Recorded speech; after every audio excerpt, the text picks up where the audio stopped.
Hello viewers, in this video I am going to show you how to check unusual Gmail login device.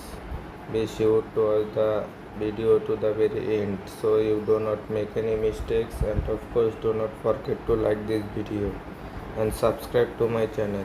Okay, thanks guys. So let's get started. First of all, you go to your Gmail account, tap on this. You can see that your profile icon. Tap on profile icon.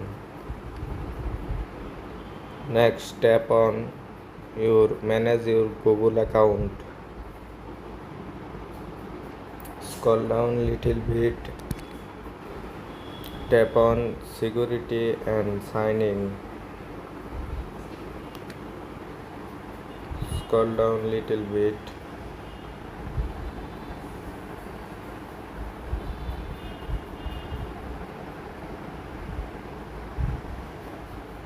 Tap on manage all device.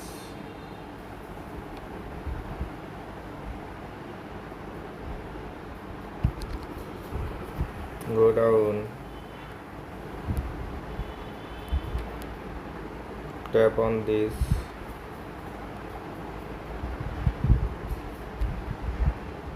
Tap on this.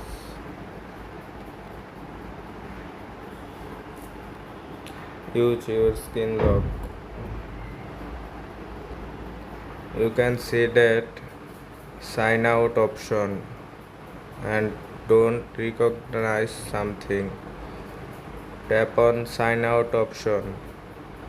Tap on this and hopefully your problem solved successfully. Please subscribe to my